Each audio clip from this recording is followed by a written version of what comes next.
distinguidos oyentes, permitan mediarles por los senderos de una correspondencia epistolar que trasciende el mero intercambio de palabras para convertirse en un faro de sabiduría sobre el arte, la vida y la condición humana. Nos adentramos en las cartas a un joven poeta de Rainer Maria Rilke, un tesoro literario que durante más de 2 décadas custodiaron los secretos de un diálogo entre un maestro y su aprendiz. No hay aquí una trama en el sentido convencional de la aventura o el conflicto externo, sino el viaje íntimo de una mente joven, Franz Xaver Capus, que busca su camino en la poesía y en la vida, y la voz experimentada y profunda de Rilke que le responde con una generosidad intelectual sin par. El hilo narrativo central se teje a través de la evolución de las reflexiones de Rilke, que responden a las inquietudes implícitas de Capus y con cada carta profundizan en los principios esenciales para una vida creadora. La primera luz o la vocación interior. En su primera carta, fechada en París en febrero de 1903, Rilke establece de inmediato el tono y la esencia de su consejo. Agradece la confianza de Capus, un cadete militar con aspiraciones poéticas, pero desestima el valor de la crítica externa. El arte, para Rilke, es un misterio inexpresable, y la verdadera medida de una obra no reside en el juicio ajeno, sino en su origen. Reconoce en los versos de Capus destellos de algo personal, pero le urge a desviar su mirada del exterior de revistas literarias y opiniones ajenas y a volverse radicalmente hacia su mundo interior. La pregunta crucial no es si sus versos son buenos, sino debo yo escribir. Si esta necesidad brota de lo más hondo de su alma, entonces toda su vida debe erigirse sobre ella. Rilke aconseja evitar los temas trillados como el amor y en su lugar describir con íntima, callada y humilde sinceridad las propias tristezas, anhelos, pensamientos fugaces, sueños y recuerdos de la infancia. Para un espíritu creador no hay pobreza, la riqueza reside en la capacidad de descubrir el mundo propio. Si sus poemas nacen de esta introspección, no habrá necesidad de buscar aprobación, pues serán trozo y voz de su propia vida. La única certeza es que una obra de arte es buena si ha nacido al impulso de una íntima necesidad. Incluso si Capus descubriera que puede vivir sin escribir, lo cual significaría que no debe intentarlo, esta inmersión en sí mismo jamás sería en vano, pues le revelaría caminos propios para su vida. Abrazando la soledad y descubriendo maestros. Es de Viareggio, Italia, en abril de 1903, Rilke se disculpa por el retraso debido a una enfermedad y le recuerda a Capus la profunda soledad inherente a las cuestiones más hondas. Ofrece un consejo sobre la ironía.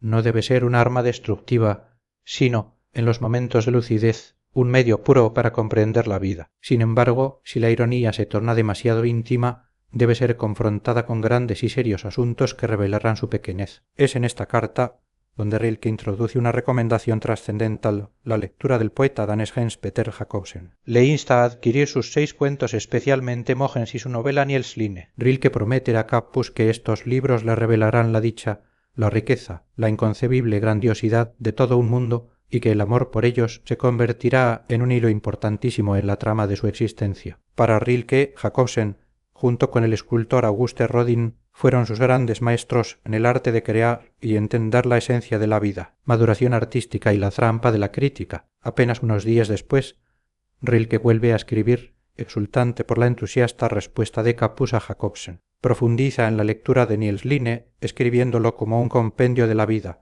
donde cada suceso, por nimio que sea, se desarrolla como un destino tejido con ternura infinita. La lectura de tales obras, asegura, nos transforma, nos hace mejores y más sencillos, profundiza nuestra fe en la vida. Rilke reitera su desprecio por las críticas estéticas, calificándolas de dictámenes de bandería o hábiles juegos de palabras. El arte, en su infinita soledad, solo es accesible a través del amor. Le aconseja a Capus confiar en su propio sentir y permitir que sus juicios maduren internamente sin apresuramiento. La vida del artista, enseña, es una espera paciente como la de un árbol que no apremia su savia, sino que confía en la llegada del verano. Acto seguido, Rilke ofrece una crítica matizada al poeta Richard de Melle. Aunque su fuerza poética es inmensa y cercana al mundo sexual, le falta la pureza y la sinceridad absolutas. Su concepción del sexo es demasiado masculina y no suficientemente humana, lo que le resta valor eterno a su arte. Aconseja a Capus apreciar lo grande en Demel,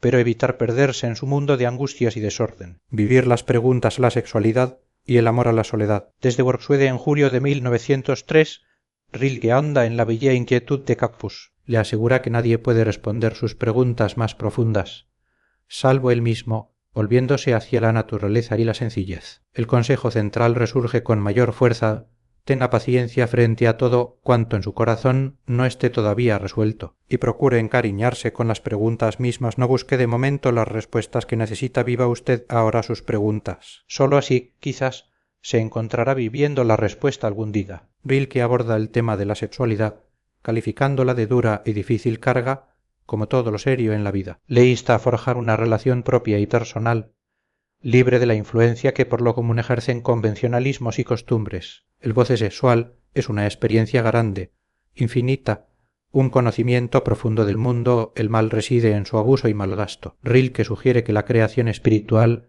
es una reproducción sutil de la alegría carnal, y que la maternidad existe tanto en el hombre como en la mujer. Vislumbra una gran renovación del mundo donde hombres y mujeres se buscarán como hermanos y allegados para sobrellevar juntos el arduo sexo. En este contexto, reitera la importancia de amar su soledad y soportar el sufrimiento que le causa, pues la distancia de los allegados es señal de que su mundo interior se ensancha, alcanzando las estrellas. Le aconseja ser benevolente con quienes se quedan atrás y confiar en el amor como una herencia que le permitirá ir lejos. Sobre la carrera militar de Capus, Rilke la ve como un medio para ganar independencia, pues la soledad será su sostén y hogar desde donde podrá descubrir sus propios caminos. Roma, descubrir la belleza en lo auténtico. En octubre de 1903, desde Roma, Rilke relata su experiencia en la ciudad eterna. Inicialmente se siente abrumado por el ambiente de museo, las glorias pasadas y la excesiva veneración de restos desfigurados. Roma le parece un museo exánime y triste. Sin embargo,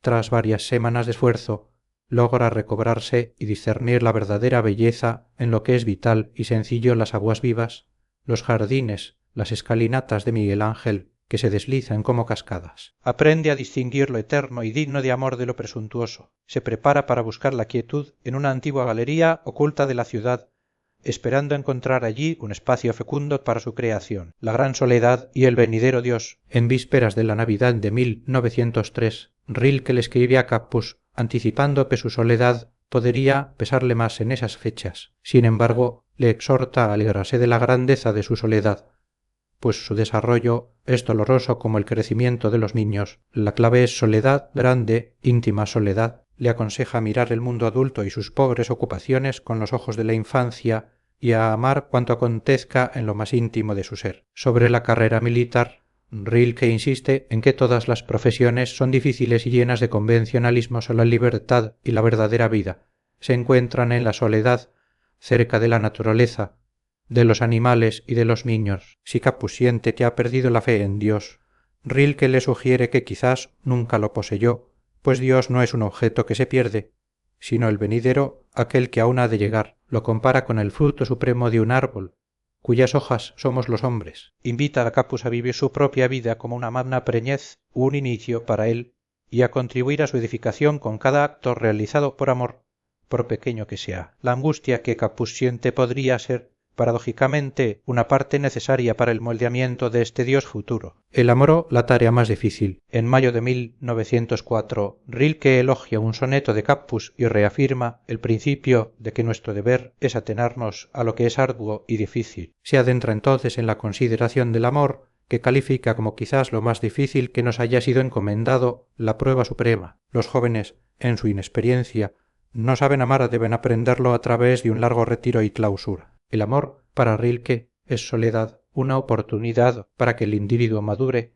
y se convierta en un mundo entero por amor a otro. Critica la impulsividad de los jóvenes que se arrojan y se entregan mutuamente sin estar acabados, lo que conduce al hastilo, la miseria y la búsqueda de convencionalismos sociales como el matrimonio, que son salvavidas en un camino peligroso. Amor y muerte son tareas individuales, sin reglas comunes. Rilke anticipa una gran transformación en la vida amorosa, donde la mujer, al madurar y liberarse de las influencias masculinas, se convertirá en un humano femenino, no un complemento, sino un ser independiente. Esto dará lugar a un amor más humano, donde dos soledades se protejan, se deslinden y se saluden mutuamente. concluye recordando a Cacpus que su amor infantil fue su primer aislamiento profundo y su primera labor en aras de su vida. La tristeza como transformación y la soledad inevitable. Desde Suecia, en agosto de 1904, Rilke aborda el dolor de las tristezas, urgiendo a Cacpus a verlas no como algo que simplemente pasa, sino como algo que pasa por medio de su vida misma, transformándola. Las tristezas peligrosas son las que se reprimen, las verdaderas son momentos de tensión en los que algo nuevo y desconocido entra en el ser,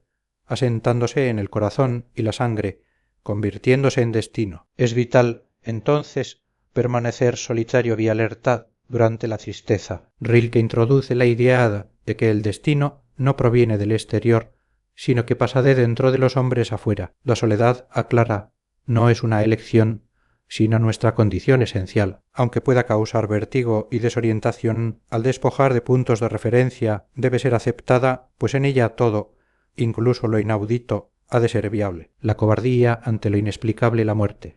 Lo espectral, Dios ha empobrecido la existencia humana y cercenado las relaciones. Nos exhorta a amar los terrores, los abismos y los peligros de nuestro mundo, pues son nuestros. En una metáfora inolvidable, sugiere que los dragones de nuestra vida son quizás princesas que sólo esperan vernos alguna vez resplandecientes de belleza y valor, o seres indefensos que piden auxilio. Cuando la tristeza o la inquietud surjan, Cacpus no debe azorarse, sino reconocer que algo acontece en usted, que la vida lo tiene en sus manos. La enfermedad es un medio de purificación del organismo. Cacpus debe ayudarse a estar enfermo, a poseer su enfermedad y actuar como su propio médico, esperando con paciencia. No debe reprochar su pasado, ni apresurarse a juzgar, sino dejar que todo acontezca como quiera. Rilke concluye revelando que sus propias palabras de consuelo nacen de una vida igualmente llena de fatigas y de tristezas, educando la duda y la realidad salvaje como arte. En noviembre de 1904,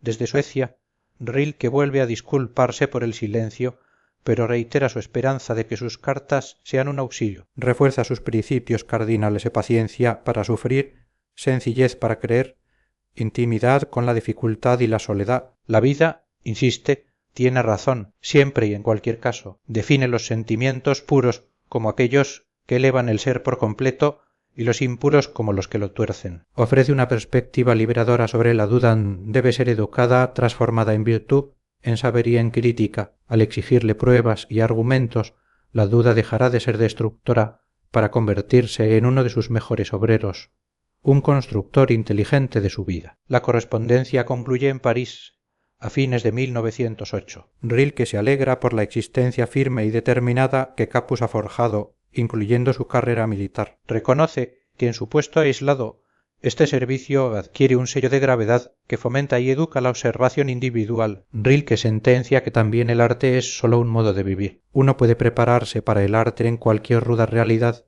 estando más cerca de él así que en las carreras irreales, artísticas a medias como el periodismo o la crítica profesional. Se congratula de que Cacpus se haya salvado de caer en esas trampas y viva ahora solitario y valiente en medio de una ruda realidad. Le desea que el año venidero lo mantenga firme en ese camino, bajo la influencia constante y decisiva de su grandiosa soledad. En suma, estas cartas no sólo ofrecen consejos para un joven poeta, sino una profunda filosofía de vida para cualquier individuo en busca de autenticidad. Rilke traza un mapa hacia el autoconocimiento y la realización personal, donde la introspección, la paciencia, la aceptación de la soledad y la dificultad, y una profunda reverencia por los misterios de la existencia, son los pilares fundamentales para forjar un ser humano completo y, en última instancia, un creador de su propia vida. El plot central es esta incesante invitación al viaje interior, donde la vida misma, con todas sus complejidades y pesares, se convierte en la materia prima para la más elevada expresión del ser.